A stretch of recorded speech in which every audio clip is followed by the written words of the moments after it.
You're on. Good afternoon. It's Monday, September 24th. This is continuation of the Board of Selectmen meeting after a non-public session. Let us begin with the Pledge of Allegiance. Pledge allegiance to the flag of the United States of America and to the republic for which it stands, one nation, under God, indivisible, with liberty and justice for all.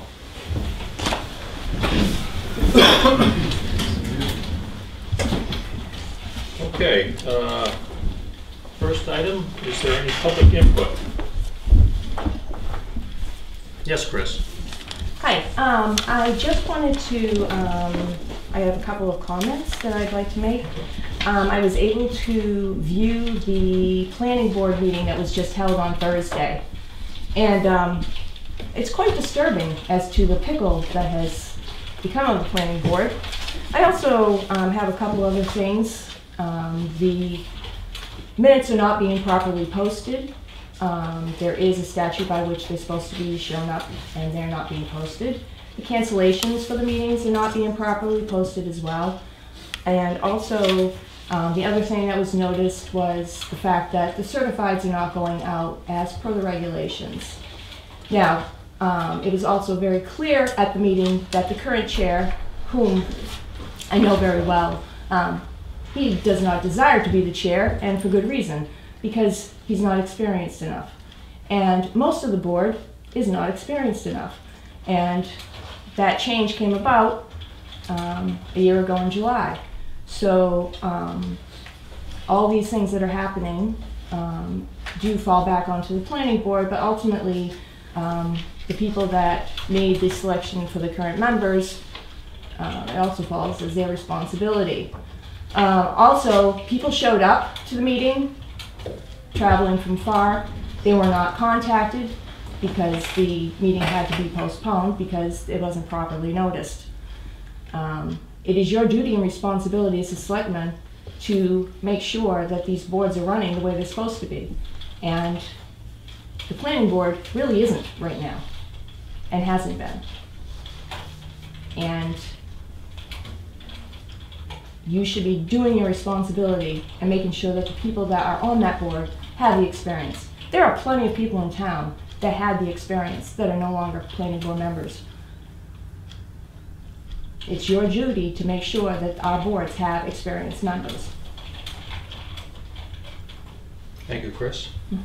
Any other public input? Max? Max Ledoux for the camera. I've been here for a while. I wanted to give you some photos of a driveway that I put in last year. And I went to Jack and got the permit and everything. And it was my understanding that Jim was gonna dig out the ditch. You know, it's that really long hill down from my house. Oh, and he's coming in, maybe the person comment. No? Okay. So I've called Jim, maybe 4 or 5 times over the past year and 3 months about this.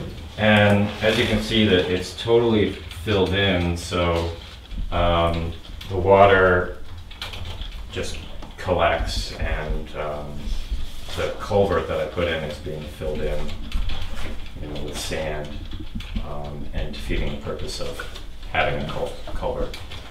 So I was hoping that you could bring that to Jim's attention. He's going to be in next Monday, October 1st. Okay.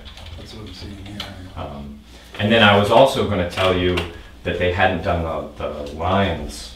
Right. I'll leave those for you.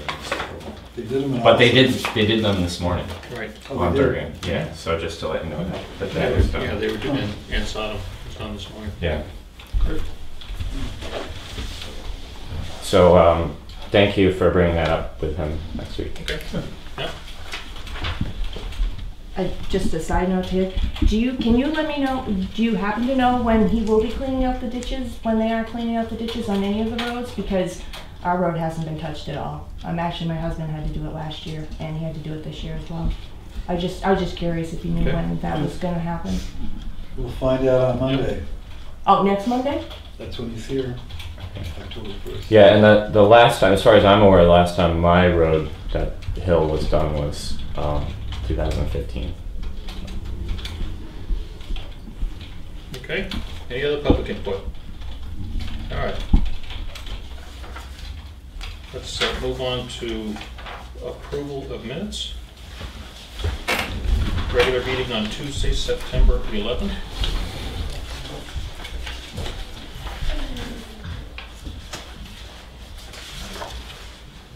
I'll start.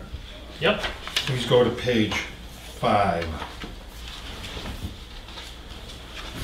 Third sentence from the top. Selectmen Wood shared concerns and pictures of the Tufton Borough culvert catch basin. Please add the word catch basin. Tufton Borough Corner, or just take off Tufton Borough Corner, Tufton Borough Culvert Catch Basin? No, Tufton Borough Corner catch basin. Okay. 3 words. Same page, halfway down under correspondence, go to the right-hand end where it says water protection, and go 1, 2, 3, 4, 5, 6, 7, 8 lines down. The last 3 words were and SCBA equipment. Please change that to support.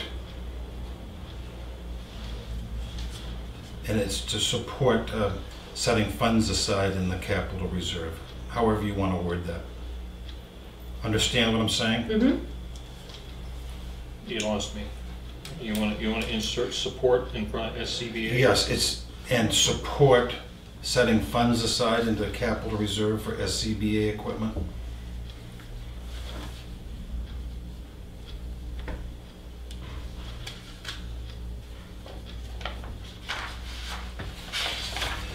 Please go to page 6.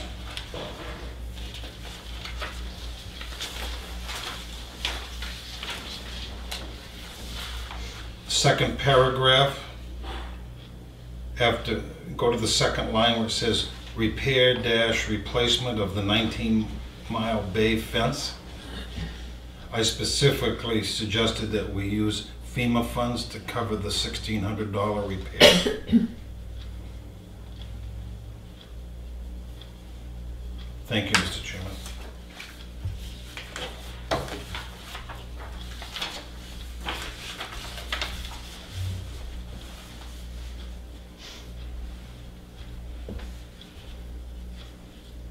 Well, I'll move approval as. Okay, I do have one other change. Go ahead, sir. Bottom of the first paragraph in correspondence, it's the Edgerly Cemetery in that last sentence. Talking about tree work, the French cemetery, and we'll begin at the Edgerly Cemetery. That's correct. I'll second the motion. All those in favor? Aye. Opposed? Okay. Next up is non-public from the 11th. I have no changes.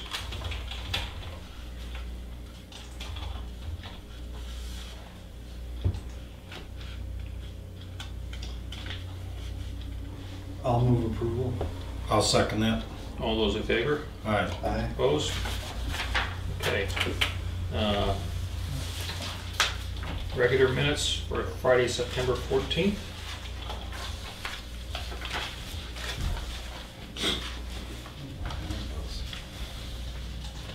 I have no change. All right. Move approval. I'll second. All those in favor? Aye. Opposed? And non-public for September 14th.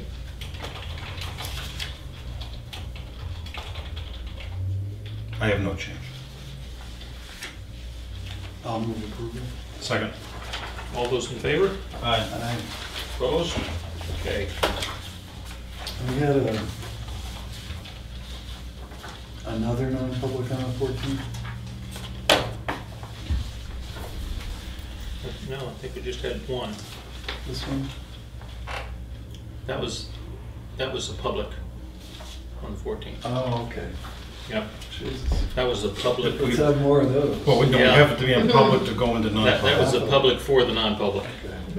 Yep. All right. Good. Mr. Rhines from White Mountain Survey with the 19 Mile Bay Beach proposal. Jim? Good come afternoon. down. For the record, I'm Jim Rhines from White Mountain Survey and Engineering, and here to review the conceptual improvements that we are recommending in accordance with the agreement, where our charge was to add or regrade sand there to improve the beach proper, smooth the grassy area in the vicinity of the pavilion to eliminate the pothole, and improve drainage, to make improvements to the winter access, including reworking the stone retaining wall if needed, and improve the parking drainage, which drains towards the lake via use of rain gardens or other mitigation techniques, and possibly expanding the parking opportunities. So what you have on this side, this is the existing conditions here, and we found generally that there's a high point here. This is so flat, we contoured this at a 6-inch contour interval. So when you see a lot of contours, that's really not much relief out there, but we did it so Not that the you side of a mountain. yeah, so you can see what was going on, but there's a high point here. That's the 507 contour. Of course, the lake is at 504.32, just for some idea, and generally, so you get a sense, the edge of the wetland that was delineated ends up being roughly elevation 506. So the parking lot is only about a foot higher than the edge of wetland. So what we discovered is generally the parking lot, though, in speaking out in the hallway while we were waiting to come in, I guess if you're there during a rainstorm, there may be some drainage that actually goes down the winter access. But in general, this parking lot drains toward this wetland. And this is where the porta potties are and the handicap. So one of the things that we're recommending is, first off, to narrow this up to 24 feet in width. Right now it's about 28 to 30 feet. And then this is, you can see that up on this end it's narrower here than it is over here. Typically, to have head-in parking and an adequate maneuvering area, you like to have 63 feet across here. So it is about 63 feet in here, but as it comes toward the pavilion, it is not. So we recommended making it 63 all the way, giving a little turnaround here so that if a vehicle's parked here, they can back out and then get out, and vice versa, so that it's a little more defined. We retained the handicap parking, 2 handicap parking spaces here. Generally, these parking spaces, because this is gravel, we're recommending 20 feet deep, 10 feet wide. If they were paved, you could go a little narrower, but with gravel, it's a little harder to discern the parking spaces and everything else. They could be identified with cabin spikes and strips in the gravel if you wanted to. I've seen done. It's also done with concrete curb stops, numbered, things like that. But so, with the exception of these 2 handicap, it's an 8-foot space, an 8-foot aisleway, and another 8-foot space. So you get 24 feet for 2 handicap spaces. And then this handicap access also serves as the access to the porta potties. We were recommending stone infiltration trenches to capture the stormwater runoff off of the pavilion. Those would essentially be like stone drip edges, maybe stone drip edges on steroids, a little bit beefier, a little wider and deeper. For the winter access, we were recommending a cellular confinement product. Haven't specifically spec'd it out, but there's numerous ones, and what that is, some of them they come in flat sheet and you pull them out and they have cells like a honeycomb, and then you... Like what you find up at the Pine River access out to 25? Yes, yeah, they have, so when you pull that out and then fill it with the aggregate, it doesn't compact because the cells keep it open so that they're more porous, which allows infiltration, and then they prevent erosion as well. So we were recommending that for this location. And also, this area is sort of a gravelly area where since we were narrowing this up, thought to give less inviting area to park as this starts to fill up for events or something, that you might want to plant this with some shrubbery to both help the water quality and to make it a less attractive area to park. I did note that this ditch seems to be working well, although again, speaking out in the parking lot with one of the Conservation Commission members, he doesn't care to see that functioning at all. He'd prefer it go back to the wetlands or something else. I mean, this soil is not going to accept a great deal of runoff given its elevation and the fact that it was a former road bed and very compact.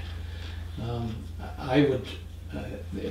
I was going to recommend is there's a bunch of alders that have grown in here and actually restricted the outlet to some degree, so I suspect in a heavy rain this pools a little bit here before it overtops. There's probably, instead of being a continuous outlet out like it was designed and probably installed back when it was originally put in, there's a little bit of a berm there, so that I think water may in heavy event actually pond here for a little bit before it probably percolates in. Also, we're recommending some rain gardens on this side and raising the elevation about 3/4 of a foot on this side, so that we have roughly a 1.25 foot drop across here, which that gives you about almost a 2% grade, which is generally the crown of a gravel road is a 2%. So that would be that would help positive drainage. Also on this end, because there's a low point here, and we were thinking that if capturing a little bit of that, creating a very subtle ditch to direct it to a rain garden here before it discharges into the wet area. So and then on here you could either I looked at the slopes across this, and as you can see, these, as I said, these are 6-inch contours, so there's only about a 6-inch drop across this existing beach. The wall doesn't appear too bad a shape to me, but because it's rocks stacked and there's gaps wherever the rocks don't match perfectly, it provides an opportunity for a heavy rain to wash sands out onto this lower area and into the lake. So if the town was so inclined, you could either make an application to replace this wall with a segmented block wall that maybe came up just a little bit higher, so that this could be slightly more level, but that would give you a good hard edge here and not have those dips where stormwater could run off. Or the alternative would be to put in like almost a stone curbing along here behind it to bring it up level and eliminate those exit points in between the rocks. So this hasn't got any of the final details and the preparation for the permit. Conceptually, and the other thing is we were just recommending perhaps regrade this a little bit to get rid of any depressions and things that the water can trap. With it generally running, it generally slopes in this area here, so that's what I would recommend it continues to do. So that's really conceptually what we've come up with, and I'd be happy to answer any questions that anybody has, or try to incorporate any other ideas that somebody else may have. Any questions? And how tall is that wall, the retaining wall? That retaining wall is about 18 inches to 2 feet as it goes along. Anything over 30 inches requires a rail, a handrail. And from looking at the grade shots along here, that's generally about 18 inches to 2 feet. And we're not reducing the height behind it at all in that plan? I mean, you could. Originally, when this was done, I think there was 24 inches of beach sand that was brought in, and the conversation that I had when I originally wrote the proposal was that they simply wanted to regrade it or add to it. You get to do beach replenishment once every 6 years. The state will permit that. It's 10 cubic yards for a private beach. You can that's a minimum impact. It may even be a permit by notification, but for a large beach like this, 10 cubic yards wouldn't go very far. And there's no additional sand available because it's a public beach? No, in this instance, you would have more sand available. I think. I mean, a private person can ask for more than 10 cubic yards, but you're allowed, anyone's allowed 10 cubic yards every 6 years, and anything. And is there a way to make that wall not a rubble wall, but a granite curbing or whatever? Yeah, it would just be requesting a permit, and as I said, I mean, I have a 15-foot wide by 35-foot perch beach on Connor Pond, and it's a segmented, it's like an Allen block type wall, and it's dead flat. Mine is, and because it's so sandy, the stormwater leaches into it. Unlike mine is nothing but vegetation on this side of the water. There's an area like this that's got blueberry bushes that are, real thick and stuff. That would lend I was just itself wondering to a if there public was, beach. the whole idea of going to the beach is to get into the lake, I think. Right. So to make that transition from the perch beach onto Into the the water. lakeside, make it an easier step. Yeah, I mean, you could Or a put flat some. top, that would make. You could Some put, procedure. some access steps through it, because this is, out here is where the 50432 elevation is. Back here is where the wall is, so you could have stairs passing through it. Still keep the wall, you could go with one of those segmented so that it was perfectly level, have it lower than 30 inches so that you didn't need a handrail, Right. and then have, several stairs through it. And not have to listen to the neighbor talk about sand going on the lake. I mean, is that wall? Right, that's, I mean, the idea would, and that's why I was saying either that wall or a hard curb in there to prevent it, because what happens is, it's like taking two, basketballs side by side and trying to have those hold back where they arch That's down. why we didn't want It to can just wash dump through. sand on it, because it wasn't put it there, because it's gonna keep Right, washing out. keep washing out. So if you lined a curb, literally a granite curb or something, Yeah. Sand's going in the lake. that would do it, or of course, a greater expense is tearing what's there out and putting in a segmented block wall.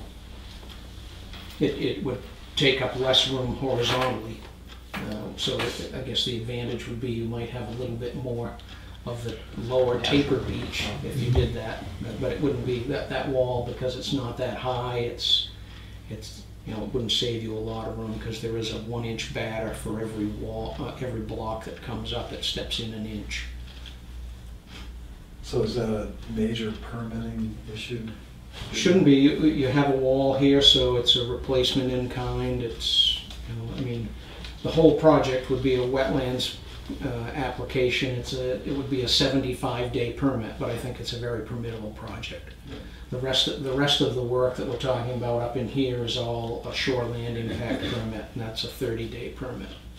And those are good for, Those are good for 5 years. Both permits are valid for 5 years, and both permits, you can get a 5-year extension if you ask no sooner than 90 days before it's going to lapse and no later than 30 days before it's going to lapse. So you've got a 60-day window to ask the extension, so you can basically make these permits valid for 10 years if that was a desire.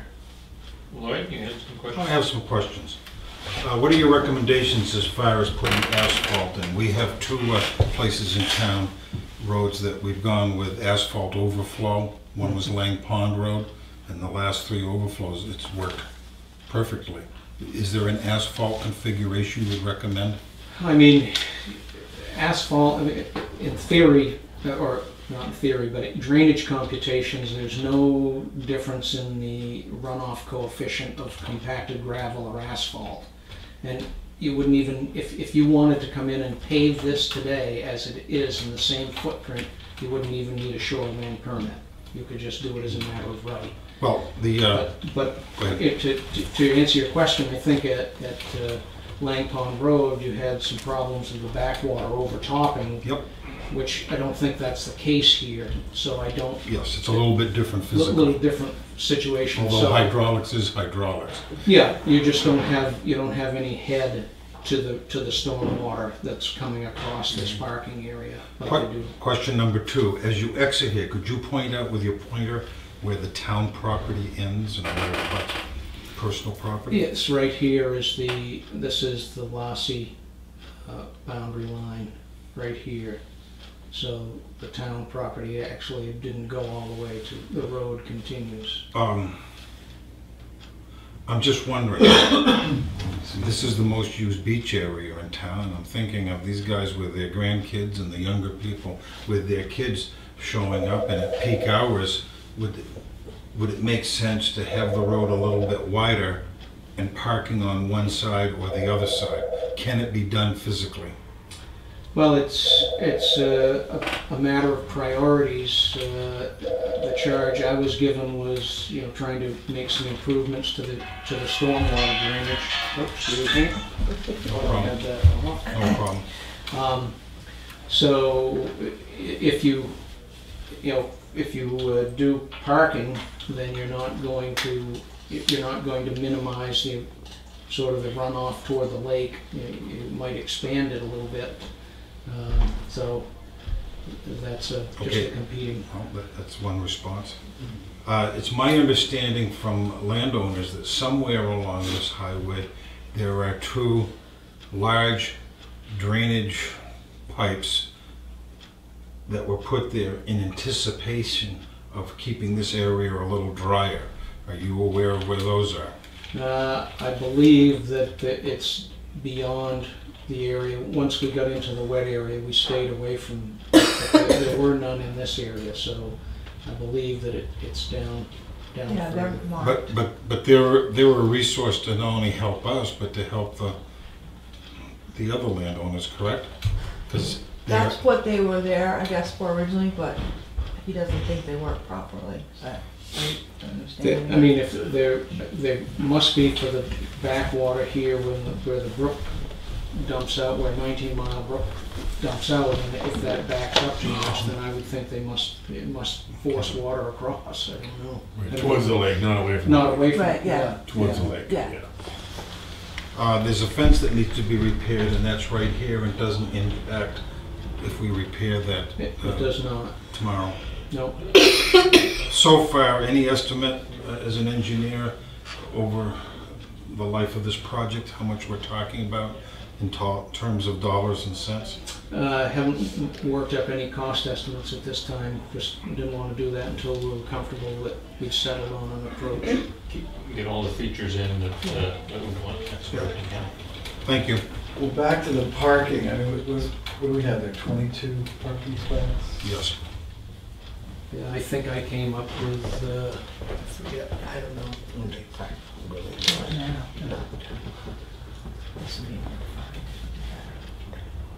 I came up with 23. that, I guess our Parks and Rec person's here, is that enough? Or should we? Well, then they park on the road. Yeah, they're out, and I mean, you're kind of bound by the wetlands, you really can't make it any bigger, Right. so. I mean, Well, he said he's gonna narrow the current road. Yeah, but we don't, That's because people park along the yeah, road. it was just there. It kind of binds it up when they park on the road. Right. Yeah, that's what I was thinking, is that, yeah, I mean, I've gone They to. park out on the Yeah, highway, wait, which is that's fine, it. and the little part out, and then now the permitted parking, well, it's pretty empty most of the time, so they're parking over there. I mean, I've come to some musical functions there, and it seems like, you know, everybody who arrives early tries to park here, but because Right. it's not well defined, Yeah. It's kind of it's over not there. parked Yeah. efficiently, and then people do start to try to park these places that I'm trying to eliminate that make it less of an attractive area to park. So then, I think that if you made it more efficient, it might function slightly better, and then maybe that would force people to park over in the large parking area who are able to walk the distance. Now, the definition that you have on the drawing of the road and the parking area is very precise, but are you anticipating using a mechanical edge along those areas of some sort to? Not to necessarily. define- I held this I held the wetland edge thinking that it was more important to protect the lake. Right. So, and I just went over 24 feet from there. And again, you know, my crew locates, okay, edge of traveled way, but that's whoever's holding the rods. Yes, right. Impression of where the edge of the gravel was, where A people. lot of were traveling. times with a gravel area, you would outline it, say, with granite. Yeah, pavers or some could, such thing. You could put some sort of edging. Certainly that we haven't even, you know, it hasn't matured to the point of that sort of a discussion, but it could be done. Gina, does this design address the issues that you were originally looking at? Basically, from our standpoint, we were looking at leveling off the grassy area and fixing the beach, and then it became more of a wetlands runoff thing, and I think, Steve, are you happy with what? You sure I have with a it? few comments. Okay. So yeah, as far as Parks and Rec goes, yeah, because he, just by cleaning up the parking spaces will make it, the parking lot will make it more usable, I think. Well, it strikes me that if there's a way to better define the perimeter, that also helps in terms of appearance and neatness, and maybe Yeah. fostering an orientation toward neatness.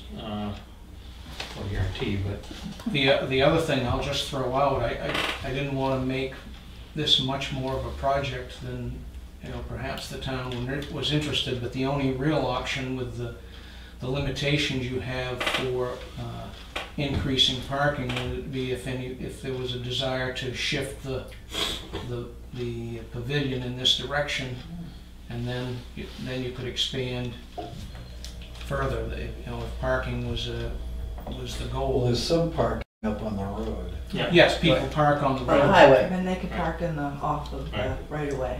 Can we expand that? And are there good, effective ways of delineating parking places on a gravel lot? Yeah, I mean, the new church that's in Hampshire Pewter in Wolfboro, they've used, I'm gonna, for lack of a true knowledge of what it actually is, I'll call it a Cadora fabric strip, and it's nailed down with cabin spikes. And it looks like it's been there for a couple of winters. It's almost like the lines on a clay court. Right, yeah, it's the same kind of thing. I've seen that done. I've seen the concrete wheel stops just placed at every parking space with the numbering stenciled onto the concrete wheel stops. I've also seen, in fact, they used it over at the boat launch in Ossipee there by Pine River. They put in a they put in a piece of plastic in the gravel that filled up to either side. I mean, that's another option. Steve, your thoughts? I like it mostly. As you know, we're in the middle of, or in the beginning of, doing a watershed plan for this area. Because of that, this project qualifies for grant funding. And I also represent Lake Winnipesaukee Association, and we're managing a lot of those grants in towns that have completed their watershed plan. And that, I know that this one would be a really make it to the top of that list. Even though we don't have a completed plan yet, a study yet? Well, you could start the grant application as soon as you have this project scoped out. You could start applying, and by the time, I think the two things would probably come together in the end. There is a limited amount of this grant funding available, and it's currently maxed out by Multiboro's who just finished their plan. They're getting I think 4 different grants this year. So it's good to get in line. Mm-hmm. It may not happen tomorrow, but I think the two things can come together. And what we're always trying to do is we're trying to reduce phosphorus flow into the lake. We got a lot of phosphorus, nitrates in our rainwater because we burn a lot of fossil fuel. It just comes up as a gas, and then it comes down with the rainwater. If any time that rainwater can make a straight shot to the lake, then you're just adding more phosphorus than you had, dropping on the lake surface. So we're always trying to get it to get out through the soil somehow, because phosphorus also grabs onto almost any soil particle it can find, and it tends to stay there. Then the other way phosphorus gets in is when rainwater is concentrated running towards the lake and picking up soil particles along the way. Well, those soil particles already have a lot of phosphorus hanging onto them, so once they get into the lake, that phosphorus disperses into the water. So that we're trying to filter that rainwater, and anytime you have an impervious surface like a parking area, or can I borrow your camera? The area around the pavilion here, this is compacted by foot traffic. That sheds water. It doesn't absorb water well. So that water is going to go somewhere. And if I could influence anything to add to this, it would be to work on this area right here, which now drains this way. Now, when you go out in a regular rainstorm, you won't see any water going that way. But go out there when you don't want to be out, when there's a real deluge going on, you'll see water going out that way. And it's loaded with phosphorus. If we could stop that flow through this narrow area here and encourage it to be absorbed in this area, and some of it would probably pond up just like it does at the back of that parking area right after a storm. But I don't think people are going to want to be out there, in the picnic area or at a function at the pavilion if it's raining or just after a hard rain. And then it would absorb, particularly if we did some more of those rain gardens, down in this area here. And Lloyd's question about paving, the one thing I would add to that answer is that paving tends to shield the soil. It's a good way that way. And you wouldn't get erosion from there. But the other thing it does is accelerates the movement of water because it's not being absorbed. So it means what you have to do on the absorbing end over here is you'd have to be a lot more robust, or it's going to pond out there. So I think sticking with the gravel is a good way to go there. I really like the winter access idea. So if I could ask for anything, it would be to break up the soil and put about 6 inches of loam on there and start a good grass growing there, and then get the drainage going back towards the highway. And if, the other thing about putting it loam and a good grass surface there, not only will everybody like it a lot more, but that's much more absorptive. That could take a couple of inches of rain right there, just in that 6 inches of loam. And then it can seep out slowly. I'll just say that, you know, this cellular confinement is not restricted to vehicle traffic. You know, if it's high pedestrian, some of the types of cellular confinement, one of them, the name is grass pave. And you could rototill this whole area up and make it more porous if it's been compacted, put down this grass paved surface, loam it, seed it, and it would be grass, but it would be harder to compact it from foot traffic, and you know, that might help porosity and go toward what Steve's talking about. That's something that the town wanted to incorporate into. The motivation here is we are the example because we're government. If we do it right, we're encouraging all those other shoreline owners to do it right. And that's what's going to keep us from having regular cyanobacteria outbreaks. Well, you know, high phosphorus loading. Thinking about what we're talking about, I personally like the idea of putting a flat-topped wall between the perch beach and the natural beach to replace. I mean, what we have there today certainly looks natural, but this is just my opinion that a flat-top thing is going to be better for the lake than what we have today, and it will probably be more access friendly for people that use the beach too, because you're stepping off a flat wall or down a couple of steps from a flat wall, as opposed to what we're doing today to get over, scramble over it. And just strikes me that it is also then easier to ensure that we're from that elevation directing the drainage away from the lake back. Not that the lake doesn't need water, but as Steve says, all the other stuff that the water runoff carries with it, it is better to filter before it gets to the lake. There's probably somewhere in between that's available too. I mean, Steve would have us get rid of that drain on the right completely, but I don't know how you can do that without putting the back of the parking lot and the porta potties at risk in a 2 or 3 inch rainfall. So I can see mitigating that to the point, that drainage on the right, so that it only starts to affect the property in the event of a flooding rain.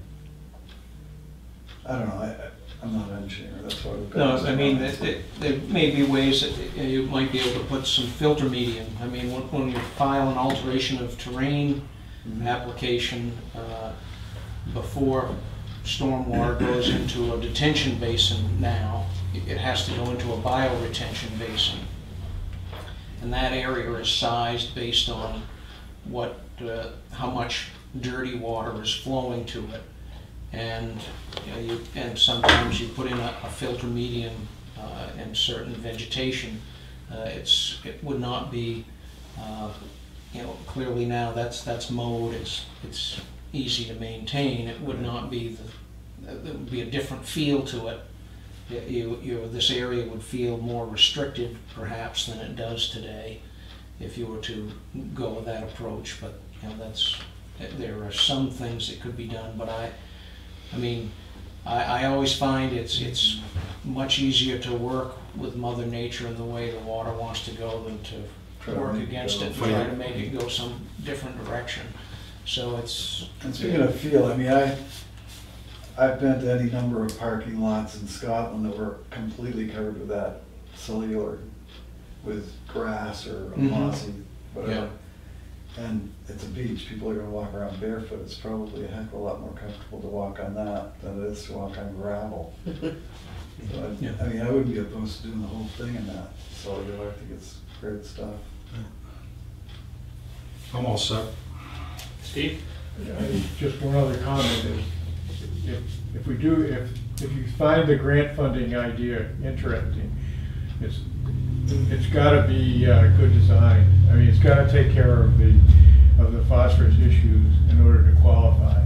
That's the whole idea with the grant. The grants is to incentivize good shoreline management and as an example for everybody else to follow. There aren't enough grants around to handle every problem that's out there, but we try to pick a few highly visible ones in the community and then make a big deal about how you're doing the right thing. I think it's a great idea to do the right thing on this beach. I think it's going to be virtually impossible for you to figure out how much phosphorus is going in there, given the 3 or 4 or 5 or 600,000 gallons worth of stuff that's going to be coming down 19 Mile Brook. So it might look good on paper, but I think we're going to have a hard time calculating how much effect we've had. Gina? Where are we now? So as far as timing for this, if Steve's looking for grant funding, if we say, yeah, this is a go on this plan, where are we from that, for permit wise? I mean, I think you can go ahead for the permit. I mean, from my perspective, if people are generally comfortable with this, I mean, even with whatever few modifications you made, I could make a final presentation to you, say, here, this is what I've gathered from the meeting, is what we're looking for. If you say yes, then we would submit. Realistically, this would be available to start construction next year. It's going to be a 75-day permit window, so if I could submit it today, you're not going to construct it this fall. Right. But it is possible to We know the numbers. budget for it, and we need the budget for the permit too. So. Yeah. I can. Yeah. I think realistically, grant funding would probably be 3 years away. Yeah, that's why I was asking you. It's a great idea but maybe the timing isn't right for the grant. This is a situation that's been identified. That's why they're working on it this year. I think if somebody could have written a perfect script, it would have been something we'd do this year. But that's We're in the budget. my sense is that if there's a way that we can move this thing forward and get it in the schedule to do next year, rather than saying, well, let's get all the work done, and then maybe in 3 years we can get some matching grant funding. In the meantime, the issues we're dealing with continue to be, we deal with, and they don't get any better along the way. So we need to know how much it's going to cost. Right. Right. And that'll come out of your final design, right? The ability to budget a number that's... Yeah, we can work up a budgetary number. I was just checking to see, because I thought we included preparing the applications, the shoreland and wetlands in our proposal that we have with you now. Doesn't include the application fees, but and I didn't figure in a construction cost estimate, but I mean, we can work up a construction cost estimate as well. Lloyd? Well, we've thrown some, I'm sorry, Will, go ahead. Whose budget does this go under? I think we're premature. Depending upon the size of the project, it's probably a capital project. Okay, Well, so for example, just to get the engineering. already done. Okay. Already budgeted and paid for this year. This year, yeah. The permit would be the next step. Right. Right. And I think we've thrown enough. and the permit's not big Cruises. money, right? But Permit isn't big money for this. It's based on square footage of impact. Okay. So we have to decide, if What do we count as impact? if the idea, any earth disturbance. Okay. So, this planting is disturbance, narrowing the road, widening the parking here, these rain gardens. If you want to create cellular confinement over here, that's impact. So you pay per square foot. I think it's 10 cents a square foot. All right, so round number, magnitude of permit costs. Well, they're capped at $10,000, Okay. which is a huge amount. Right. They- So it's a few $1,000s. Yeah, I think that's a fair. Okay, Just one last thought. yes, Vegetation is a great thing. A lot of the vegetation out there is invasive buckthorn. a lot of what? Invasive buckthorn. Yep. Conservation Commission have a plan for that? No.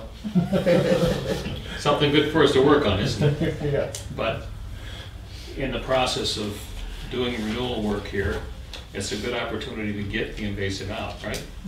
Could be. Yeah, Maybe. or at least It's a reduce the impact. Melissa? Now, was one of the objectives also to expand the number of parking spaces, or? Sounds like you're going to define it? Yeah, the last thing was if there was an opportunity to Okay. expand. It sounds like if the town thought they had 22 spaces, I've platted out 23.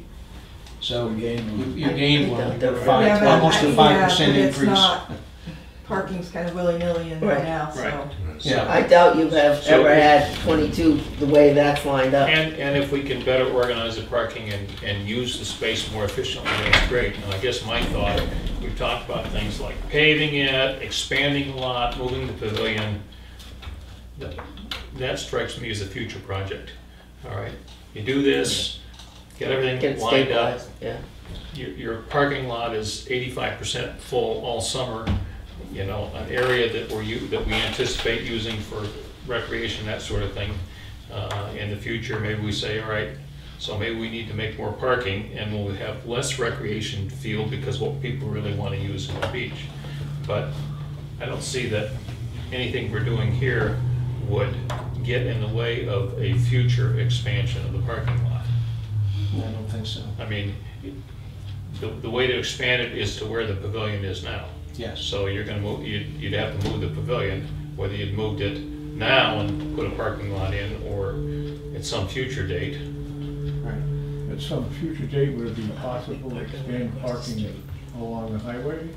There is parking along the highway. Well, You're- And then across the saying- street, You're you saying, take town. expand that, make it like pull in and well, stuff. it's state right away, it's so anchored you can parking say. along Yeah. there now. Yeah, the state usually, I mean, they usually won't they won't encourage parking on their highway. If they may have breakdown lanes and, you know, a function is quick enough that they don't get anybody to come out and say, hey, what are you doing, get off the, Right, and But they they- encourage us to park over across the street, right, but yeah, they won't allow us to put a crosswalk in yeah, until somebody dies. So if you have somebody who's terminal, don't stand out there in the traffic, because, I mean, that's the logical parking Right. expansion. It is, yeah. right. It's already there. Yeah, but it's still a dangerous way to Yeah. cross the street. Well, and they will allow us to put a crosswalk in, Well, but the we have to thing pay is, for it. it was a lot less crowded this year because people were parking in the store parking lot. Right.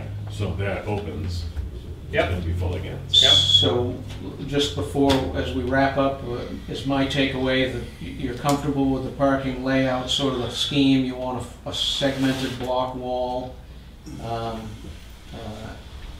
Anything else that I should incorporate for the next? Yeah, steps through the segmented block wall. Yep.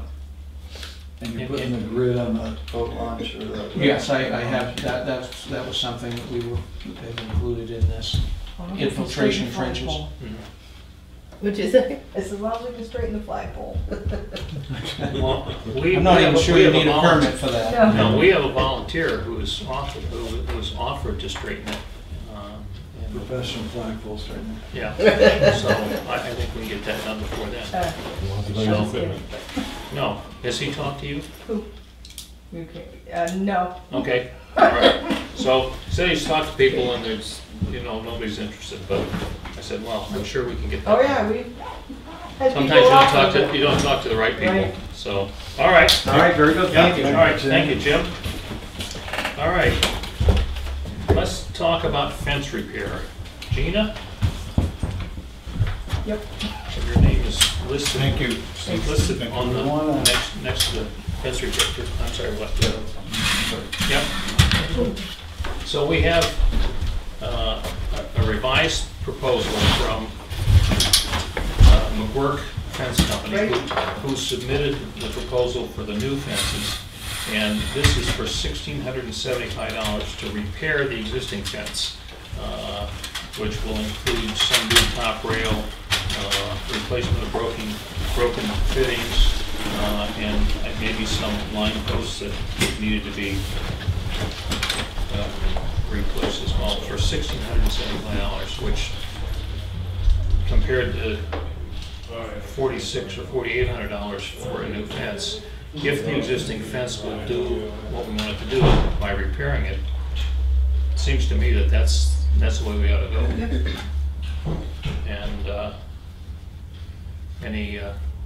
And any further thoughts on that?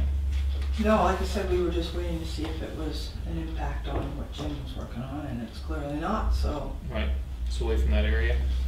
So, And your maybe thoughts, we should- gentlemen? Yeah, I think that's a good idea is to repair, because it may be a situation where we want to move it when we do this other project. You know, we may want to expand the parking on the road. So rather than spend a lot of money on fences. Yep. Yeah. All right. So, I'll entertain a proposal then. And I think we'll get this work done this fall.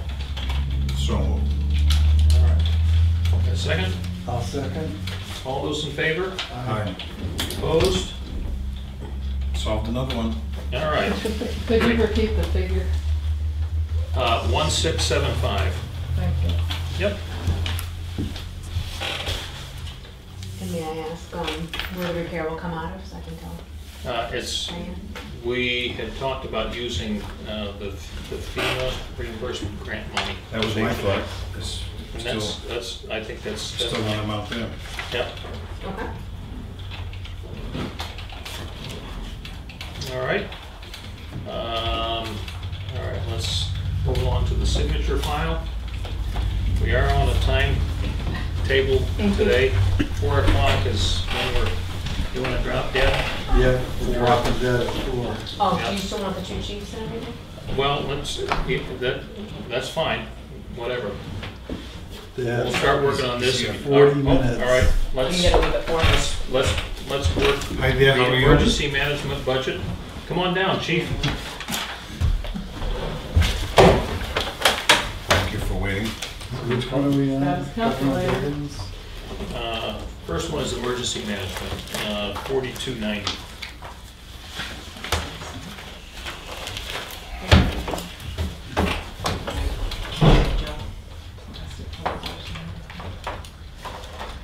And it looks to me like you're requesting, Nothing.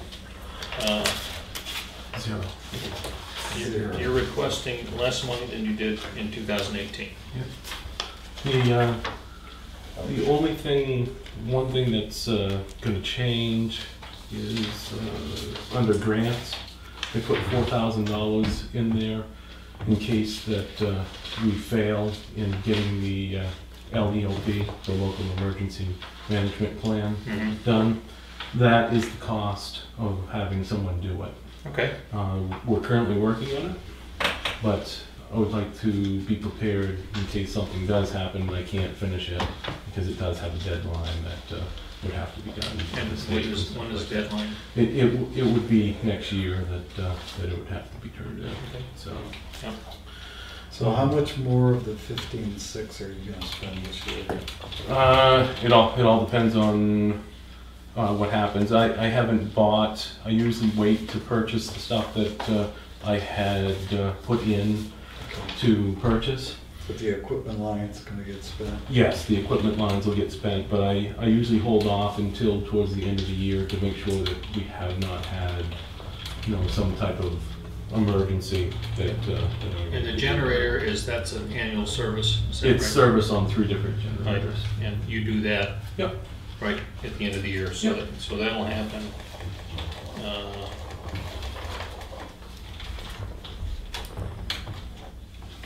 So hopefully we won't have any more forest fire expense, but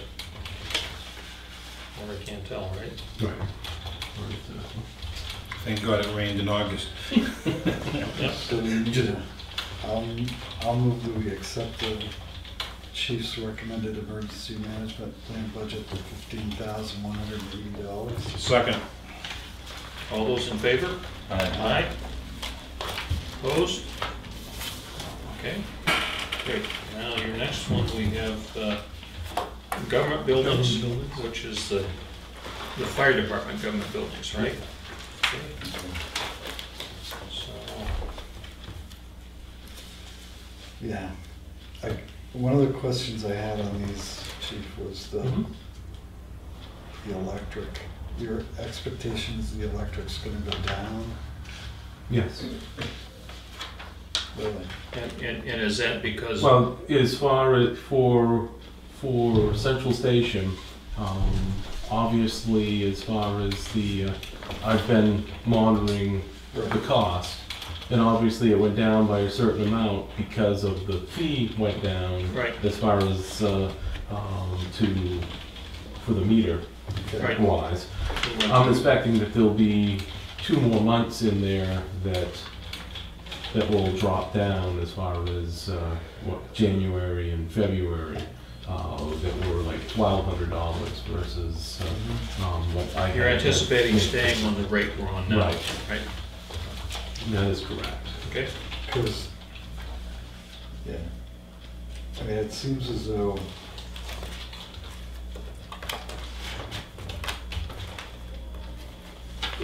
it's not a significant reduction, it's just. It's a reduction. It's just a little reduction. Yeah. And I had given packets as far as to show how much it had gone down and what it was. So January 2018, it was $1,112.64. I dropped that down to $900, just because that's seems to be where we're about. But it's like March 2018, it was $972.79. Right. So I think that It's you see averaging about- in May where the that kicked in basically for 756.36. So I just left it at like 850, just in case that it was more than we expected. But I think that it'll probably average somewhere between, you know, the 756 to the 800 as we go along. We can see the price it's stayed fairly level. If we get some hot days or some really cold days and things are running continuously, that might change a little bit, but that seems to be about the average. As I understand it, you have 3 categories in the government buildings. There's 419408, which is Central Fire Station Electric, Yep. for 10,220. Yes. The next one is 419408, Fire Station Maintenance, 16,784. And the third line is 419406 Is the heating. for 7K, and that's a total of $34,004, correct? Yep.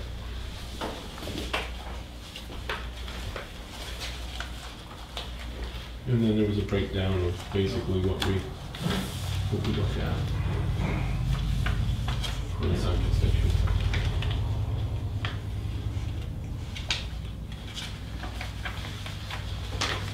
I have no further questions or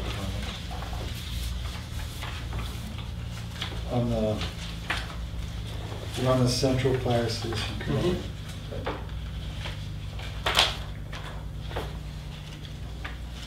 I mean, it seemed that the maintenance line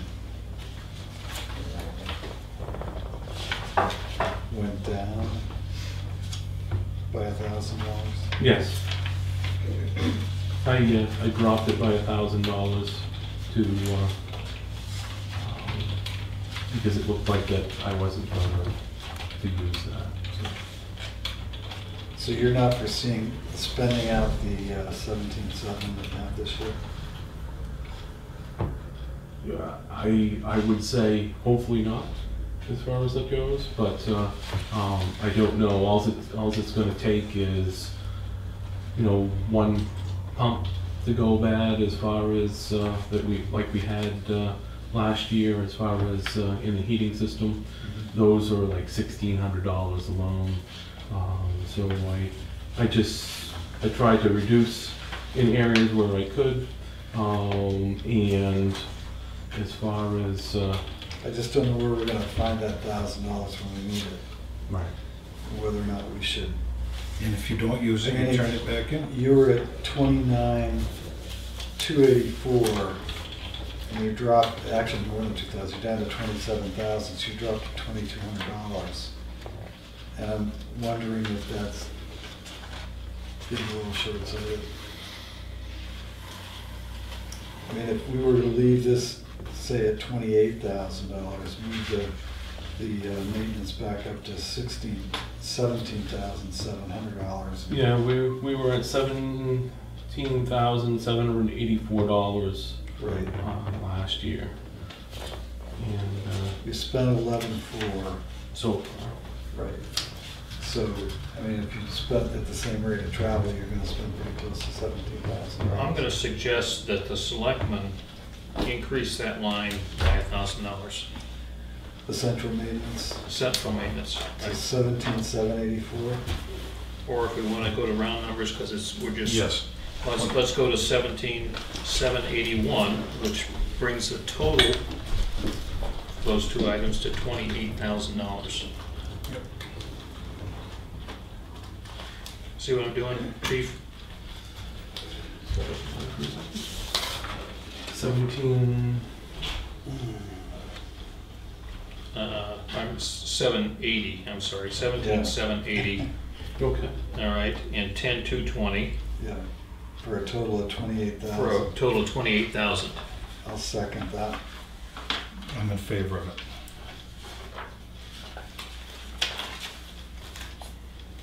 Yeah. You aren't frivolous with your expenditures, Chief. You manage your money well, at least from my perspective, and I, well, it's always, you see what, all right, those two items. Okay, so All right. We're the taking- electric and Yep. central station. 17,780. Yep. And Okay. Mr. Chairman, I'm in favor of, as I look on the second page with the last 5 years' expenditures, he's gone 36,500, 29, 200, and 28, almost 800. And this Yep. is still under that 3-year average. Yep. And the other thing is, if our fire station isn't heated and isn't working properly, it impacts the community. We need to ensure with all of our buildings that they're properly maintained and operated. I was just trying to get the areas as close as possible, Yep. to have some reduction in some places where Yep. we possibly could without jeopardizing Well, this anything. reduction, I mean, 28,000 represents a $1,300 reduction from the 2018 budget, which I think is admirable and substantial. So, I'm looking at, moving on, this Central Fire Department heat, page 1, 5-year expenditure report. What happened in 2015 that moved that up to 12,000? So they were charging it. We had in a period of time we had a different company. We had Rhymes, and at some point in time we were being charged far more than other departments as far as. And I found that after going through it with Diane, that the highway department was getting it for like $1.99, and we were getting it for like a couple, like over $2. it was after that we went out for So bid. there was a $7,000 credit that they needed to have. So that's why there's such a reduction as far as that goes. But Otherwise, they were never gonna say anything until we questioned them. So you're feeling that $7,000 is gonna heat the building? It should, from what I've seen as far as numbers wise. It all depends on how cold it gets, I guess, year right off as far as it goes, but. Well, let's, before we get too far afield here, let's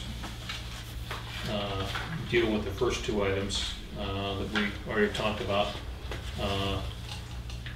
We have a motion on the floor, Karen? Yes. Okay, 28,000 for Right. central fire station electric and maintenance. Yes, you made it and Chip seconded it. All right, all those in favor? Aye. Aye.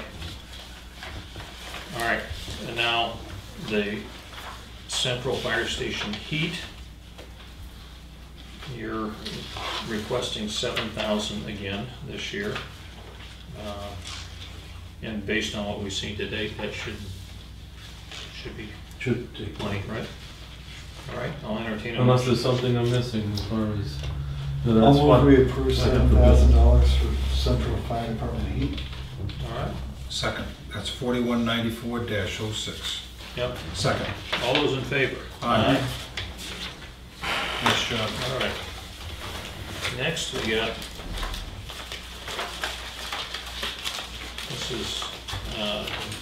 this is improvements, electric and heat for the other two stations, correct? Yes. What budget number, Bill? It's all 4194. It's this one here, yeah. Great, thanks. So you're asking for less for improvements. Yeah, what happened there? Basically, right now, because as far as getting information and stuff from contractors and stuff, I don't have a huge amount of improvements that we're looking to do for the upcoming year. Right now, we're in the process of redoing the area in Melvin Village as far as the cement. That's in the process, and the gentleman that is going to be painting the highway department is going to be doing our Painting there today. fire station when he leaves there. So hopefully those will be a couple good-sized projects that are out of the way. We were supposed to have a person come in and give us an estimate for the heating system at Melvin, just to give me an idea, because it is getting older and getting tired. But I don't know if that would reach into a capital where $10,000 is our limit as far as capital wise, if it would be that high or not. But I'm still working on trying to get those, and I just ran out of time to get to estimates. But I figured that $3,000 would allow us to do some things if we needed to do some small projects. Is the fire station ramp, is that a contractual obligation already, or is it in the works? It is in the works as far as the whole thing. We have the money there for it. It's just And a you matter of- anticipate it being done, we don't need Yeah. to encumber anything Nope. for next year? No, we should Great, not have that's to. good, that's good. No, the only thing with that is timing, as far as when we blast out that cement pad, we need to be able to put the stuff back and things. So is the exhaust system, is that a maintenance figure, Yes. or is that a replacement figure? That's a maintenance figure. The filter system that is in the exhaust system in Melvin Village, the filter system is $973 to replace the whole system. Yep. You have, they say every 2 years for the main packs, and then there's some pre-filters that we replace every, I think it's every quarter for that. So those aren't too bad. But so the Melvin station is like $973, and then the Mirror Lake station is a 402. 402, because the maintenance company, they do the central station at the same time, so it allows us a little cheaper price to do that.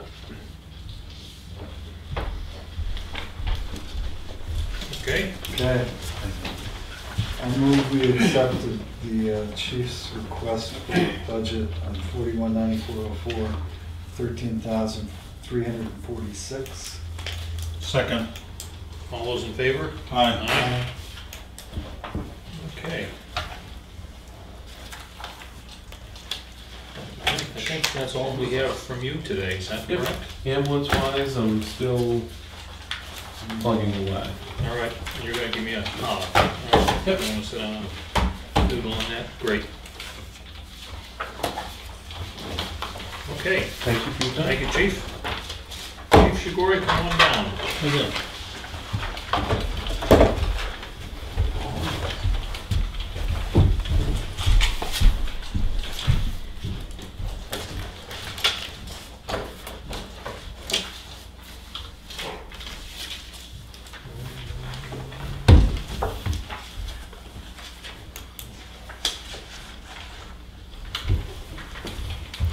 Be right back.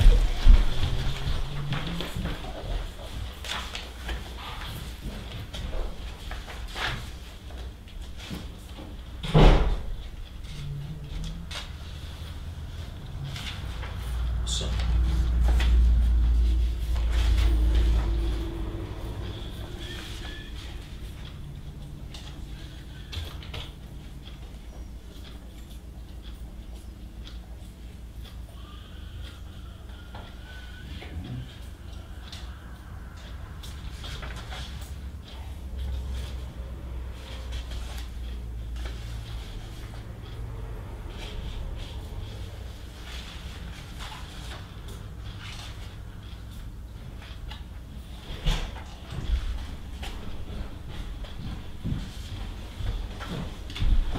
So I thought you had a copy of what you are looking at, I don't.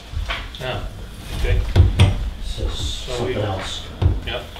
We started going through this last meeting. Yep. And we had some adjustments to make to the salary lines. Right, it said those at 50, they should be at 53 weeks now. Yep.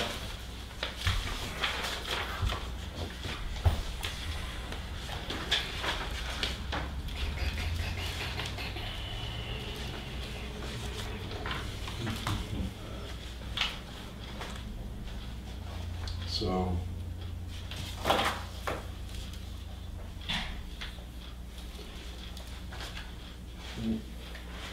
I don't know, we're gonna start at the top or I just jump in. You're adding a cell line, why don't we, for what? You're going 6,500 to 9140. What page? Add cellular line, internet for police. So the internet police, I explained, is to get us a higher speed internet to the building here. Yeah. What page is that? Page 15. Yeah, 1 of 15. In the overall. You want, are you on 1 of 15? 1 of 15. Yeah, right there. Page 1 of 15. Which I think is where you were. Oh, that's one. Right? And what page in here is, I was just looking at the general budget, this So police. down at chief telephone, we're down at telephone, which And down at telephone, I'm sorry. should be, well, I've gone up into office where it says software, software support, software supply. Is that where it's broken down? that's 14 or 15, it says on the bottom, should say, and it'll be, Internet, 1912, 20?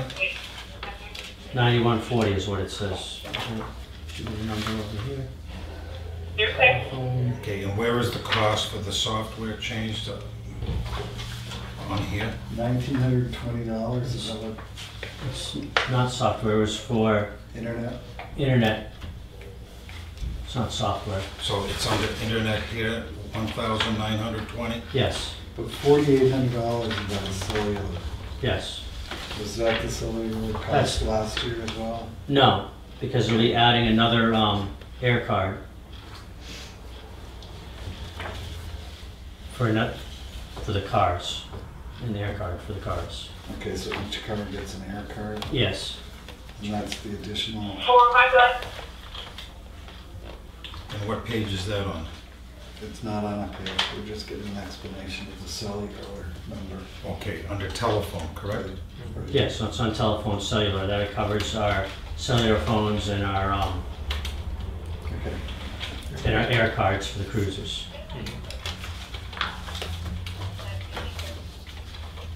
So the thought is, next year we're due to get rid of the, well, it's 2019, every other year we've been buying a vehicle. Next year to buy a vehicle and keep the Charger as a spare, because this year we've had a few times where it's been a real problem when we've had to ship cars to the shop and then come back and shuffle cars around. It'd make life a lot easier and save us some patrol hours and personnel hours, plus for the part-time officer. So it'd be, because there's a spare car, there would be the need for the other air card. Mhm. So just in big round numbers, your budget's gone up $63,000. Mhm. 43,000 of that is salaries. Which makes sense because you have 53 weeks. 53 weeks, plus also it's got 1,000 hours of part-time. Right. So you're still got $20,000 worth of increases. Could I go to Is that primarily because of replacing an officer? Let's see, I added some for fuel because, having another officer on should make more fuel, I But figured. we're only gonna have the same number of officers, Okay, aren't we? Because we lost Carl. right, added a part-time officer in the budget. Okay. That's my, All right. that's the, So this budget includes a staffing increase of of part-time, 1,000 1,000 hours hours for part-time. part-time, in addition to yourself and 3 other full-time. Yes, So that part-time is not the overtime, that's part-time. that's part-time, yes. Okay. So basically, you're going from 4 to 4.5 people. Yeah, it's 1,000 under, hours, that's 1,000 half a hours, year. about a little under half, yeah. Yeah. When you figure holiday and Right. vacation, that works out to about half a person. Right. 4.5 full-time equivalent. So, Can I ask a question on page 2 of 15? sure. The chief's grade and step is 2411, and that's 96,121, correct? That's what it works out to for 53 weeks, yes. Okay, the sergeant is 1812, and that's 73,161, correct? Should be. Okay. We get a new police officer, and he's starting out at $63,769. No, that's existing. Okay. So that figure needs to be reduced, right? Because we're not going to have an officer. No, that officer exists right now. NPO 1 is somebody that's already here. Okay. So And MPO 2, 16,600. And MPO 2 is a vacancy. There's a vacancy, it's 58,914. which I just plugged in the number that was there before. I didn't know where we'd be at for hiring somebody. And when do you expect the position to be filled? Good question. We put ads out, we put feelers out. I had, So I've had one person interested in working part-time, and they'll be limited to the number of hours. I had to find out what it would take to get their certification. I have somebody that's full-time, but I don't think that's gonna work out. So we basically have nobody full-time that's applied. But I just was talking with someone that knows someone that might be interested. The problem is the person they might not be, that's interested, is not certified full-time. So to give you an idea of the timeline to fill that position, if we don't find somebody certified, I have to have paperwork into the academy, everything done, ready to go. The deadline is November 28th. That's for the January academy. January academy goes to the end of May. So But that's for a fresh. It's for somebody uncertified, yes. But the only person that put in that was certified is probably not gonna make it through the process, put it that way. Is my, But this just started. I mean, how long ago did you put your ads out there? I started on September 4th. Yeah. There's 36 other departments looking for people right now. Right. I was, It would be fair to say it would be a miracle to have someone hired in place for the next academy, correct? oh no, wouldn't say that. I hope not, because that would put it back until, if we hire somebody, we have to hire them and have them all ready to go in November in order to get them in the academy in January.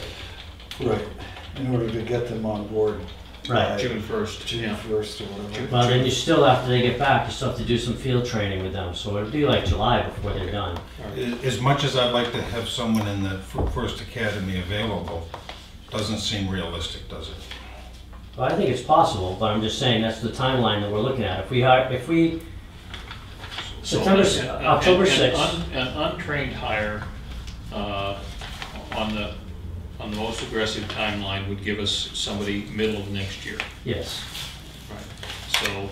No, but they have to be hired though and working for us. No, I'm so that money is going to be spent on them. I'm talking about. I understand. I'm talking well, about. That's why I want to make clear the money would still have to be spent at some level. Right. Right. You've got them on board. You're paying them as they go to the academy. But in terms of somebody that helped in policing the community, middle of the year. If they're not certified, yes. Right, for a new hire that has to go through training. And how often do they run the academy? Twice a year? 4 times a year. 4 times a year. So if you miss the first increment, then presumably you're talking April 1st and no, it'd be like probably like, yeah, it'd be like mid-May, I think is when the next one starts, something like that. All right. But the problem is if we don't get soon, so October 6th is a testing process going on. It's a regional test that's going on down at Community College, the Seacoast Community College. They do a regional testing. And I'll get those results. With an aggressive schedule afterwards, I can probably get somebody into the academy for, the key is going to be the sooner the better, because November 28th is the deadline to get the paperwork in. But it may fill up before then. They have a cap of 67 people, and if it fills up, then you can't have somebody, you're on the wait list. That's...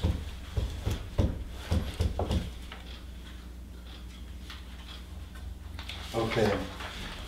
So there's a possibility that we don't spend any of that money. No, we'd have to if we hire... No, we may not be able to hire. Well, what are we going to do, not hire somebody? Or bring me an applicant. You haven't got one. Well, I may have somebody that's not certified, but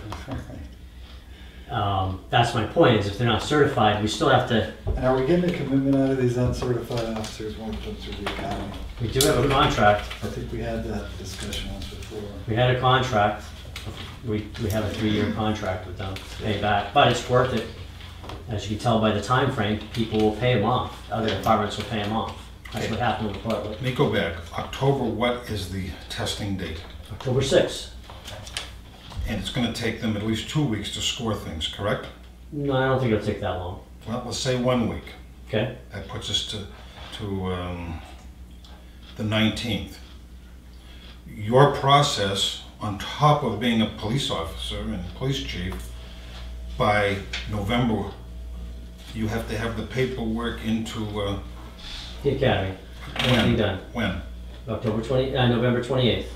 Okay, so that's 1, 2, 3.5 weeks. November 28th. No. Four at the outside. It's more than that. Well, because- let's say it's 5 weeks. Do you feel confident that you're going to be able to go through the testing process, the oral process, the background checks, all of that in 5 weeks?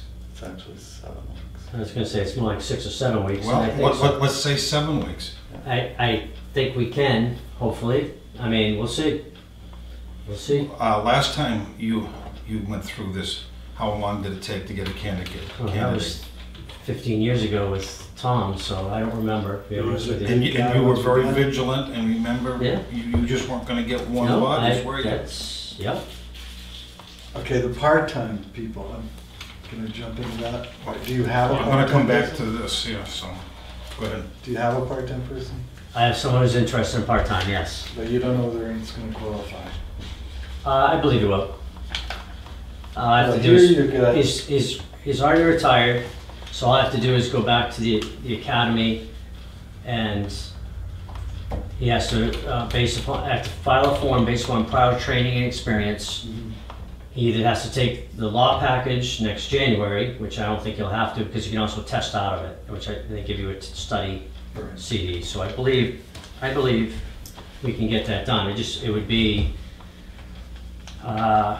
probably the end of August when we could have the, you have to have a hearing with PSTC for them to make a ruling on the application of prior training experience. And this is somebody I can go pretty quick through on the background. I know. End of October. Has he In had, October, yes. has he had the firearms training in the mandatory 8 hours? He doesn't need the mandatory 8 hours. He just needs to have we can get up to speed on the firearms real quick. And you can do a background check? That would be real quick. Okay. So, With him, that'd the be real reason quick. I went there is that you've added $7,000 for radio equipment for 2 officers. Right. Okay, our officer who just recently left did turn his radio in? No, he turned it in.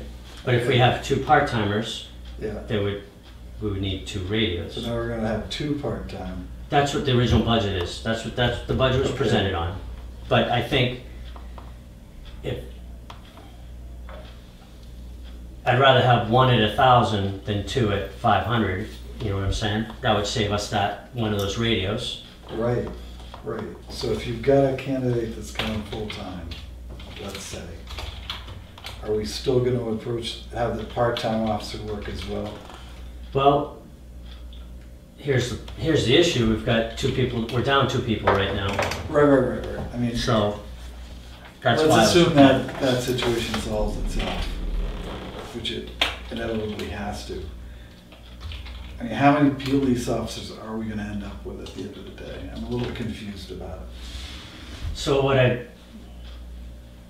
to get us. We had 3 plus a chief. Yeah. Okay, we lost 1. Yep. Regardless of what is happening with this one, as far as time off is concerned, that's beside the point. So now we have 2 officers. Are we gonna end up with 3 again, or are we gonna end up with 3.5? That's what I was thinking. We'd end up with 3.5. Okay. Because I think I can get this person in before the end of the year, provided he can pass the, He gets signed off by the academy on the, do the testing. I have no reason to believe this person can't get it done quick. Okay. And I can do the background very quick on this person. I really can't say a whole lot until Right. but I don't know how much. I mean, because he's retired, he's capped on how many hours he can work a week. Yes, Chairman. Yes. I think you have someplace and I have someplace we need to be. 15 I know Yeah. that the next 15 minutes, my questions aren't gonna be answered. We're not done with this budget today, I don't think, are we? No. No, I figured you wouldn't be. And I apologize, but you also have all the administrative work to go through Yep. here, so. All right. I just want to be fair to this gentleman. Yep. And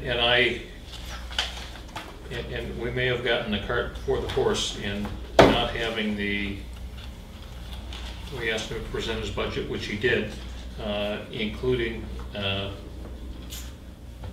a staffing direction that we hadn't even had a conversation about yet, and now we're having that conversation. We had a conversation, 'cause you told me to find people. Yeah. So I That's- made an effort to do that, And but that's good. I asked you about a budget, and you just said, well, we'll It's find the just- money, so. You know, we went to a budget meeting, our training Yeah. session this week, or just the end of last week.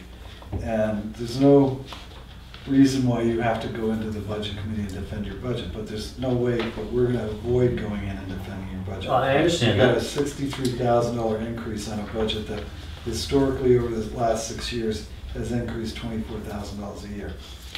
24 is your average. Why is it 63? That's what we gotta get Right. to. Yeah. So, and to back up to what we did say, don't worry about the money, we will find a way, but we're talking about a situation that you're in now where you're down 2 people. And so bringing people in to address the issues that we have today, ultimately, are we gonna end up with a 4.5 member force? I don't know that that's the right place to be. And I'm not sure that we, when we talked about part-time officers, are saying this is the way that we're going to be going forward all the way along. Right. Maybe it is. Maybe I'm not saying that's a bad approach, but we're kind of talking apples and oranges. And we have to defend it. I mean, the optics that you've just given me, if I'm a, right-wing crazy person, is you want to keep the Dodge Charger for a spare and bring on a half-time officer. We're on the way slippery slope to an additional officer when I hear that. So we need to be able to, I mean, I understand the reason behind both of those positions, but we need to be able to defend it. Yeah, I hear what you're saying. I was looking at keeping the Charger anyways because of what we went through this year, relaying cars around all over the place. Charger went through some stuff together. Yeah, we did. It was pretty emotional. To follow up on what these people say, my vision is the following. There are 2 separate tiers here that you're, as a department head, are balancing at the same time. One is getting patrol hour officers out there on the streets before Halloween. And that's a full-time job in itself. The other is a budget and a vision for next year. And yes, one is related to the other, and they go together like this. And I've walked in your shoes, and I understand that, but it's 2 tiers there. So thank you for your understanding. So one of the things that to me would be helpful in the whole budget discussion and presentation is to be able to identify the direct relationship between the additional half a person and other costs. In other words, we know that we're talking another cellular line and there's some additional mobile equipment, and but so when somebody says what's the plus up to do this, we can say this much money is what it costs, and here's why it costs that to do this, because and you've got them all in here, but just in a way that we're kind of scratching to put it all together.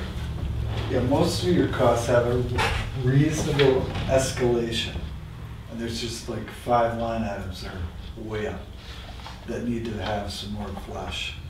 But and one of the things that we've talked about, and we do need to move along to the rest of today's agenda, but one of the things that we talked about before, and you, in tracking your hours of what your officers do, how much time's on patrol, what percent. I know you're very conversant in when you get to a certain percentage, and that tells you that you're about, out of folks. So part of this whole discussion, I think, with adding a quarter of an officer, a half an officer, whatever it is,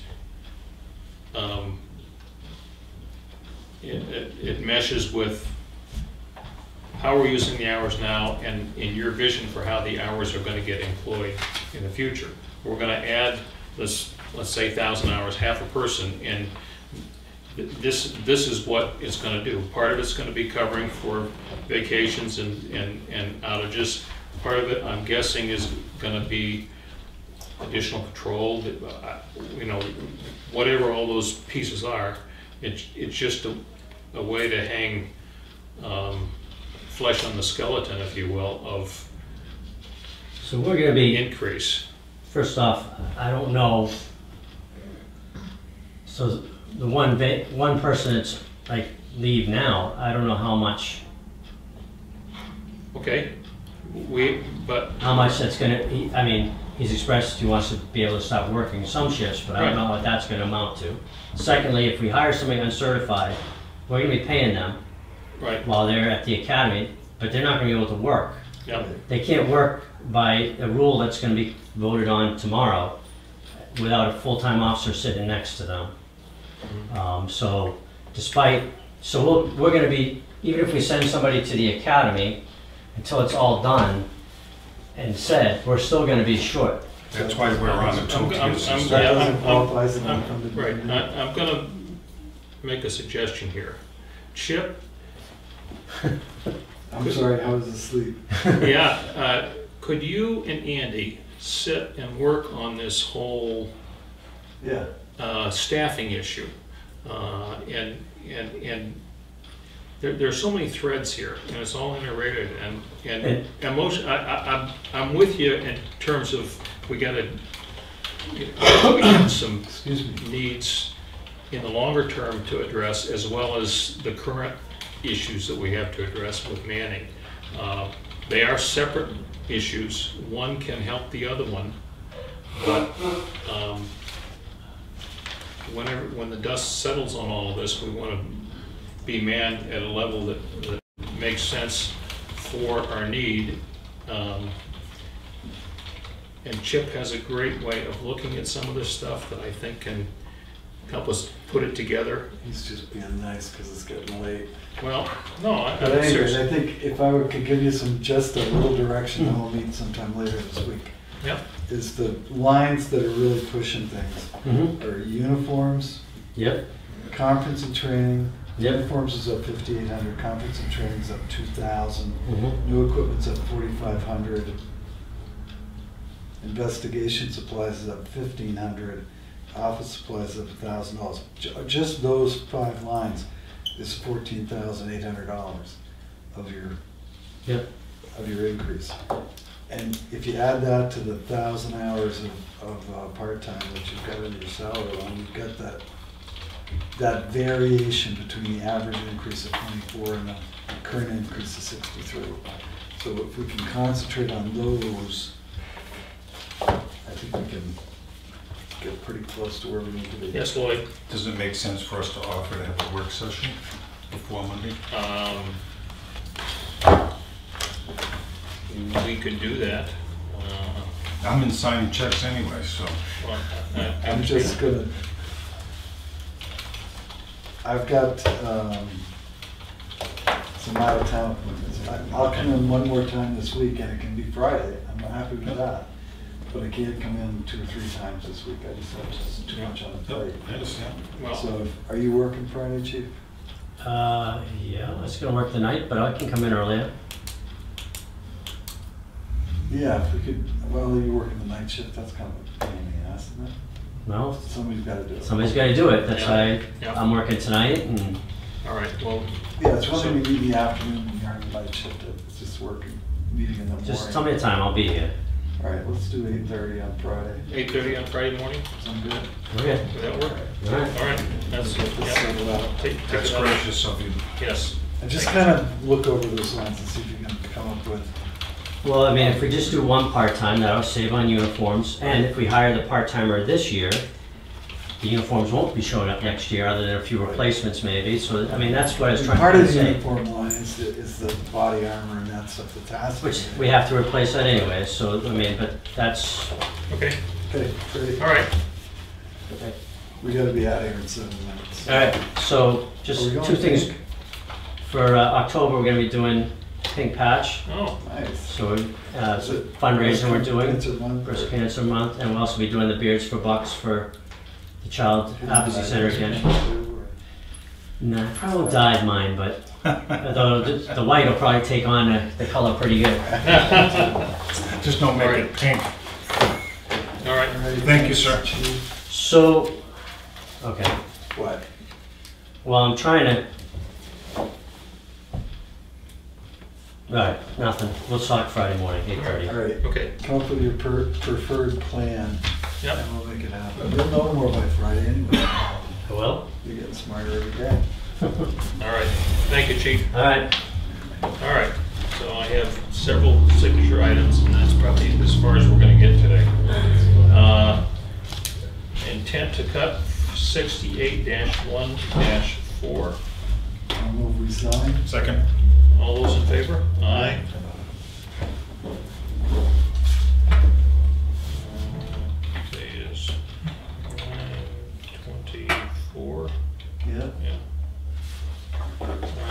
people happy since 1951. Yep. That was a good year, wasn't it? Yep. Was that the year you were born? It was 9/24/51.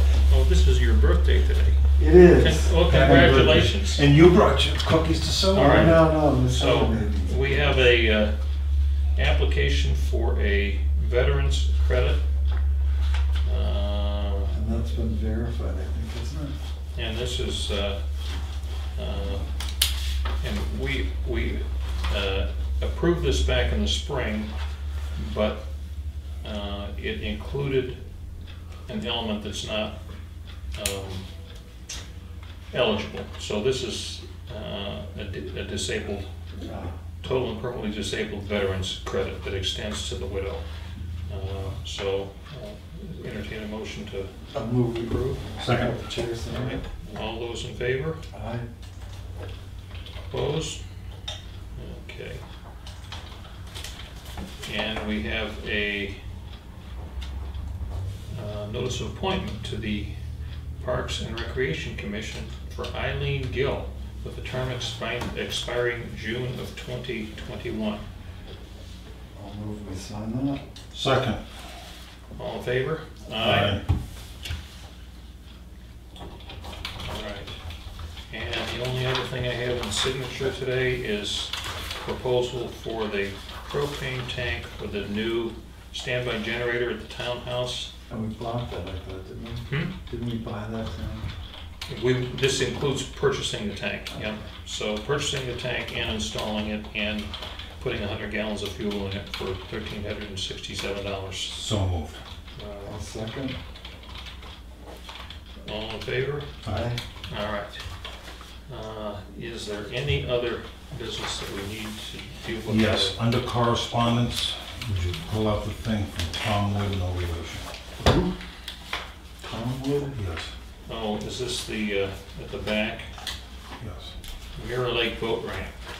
All right, Just so, no relation. yeah, so this is from you. You received the attached correspondence from Thomas Wood and asked that we contact him in writing or invite him to attend. He says, I live on Mirror Lake and would like to share some insight with you regarding the use of the boat ramp off Highway 28, I assume he means 109, on Mirror Lake. I have some things to discuss that perhaps you all have not considered. I think that it is appropriate, Karen, to reach out to him if you could. Sure. And invite him to come make his thoughts known to us. Sure. And we had a resume from a lady who wants to work part-time. We did, and we're gonna, I think we'll look at that Right. next meeting. Is it appropriate to have our two assistants review that and give us their intake? Because the other ones are going to be training this person, so I don't know what's appropriate and what's not. But, Not yet. okay. Yeah. Yeah, No, I think we need to meet her Okay. yeah, before we throw her to the wolves. yeah. All right. Anything further that we need to do today? I No. appreciate Happy your birthday. understanding. Yep. I'll make a Don't we- motion, we adjourn. So moved. Second. All right, all in favor? Aye. Aye. Okay,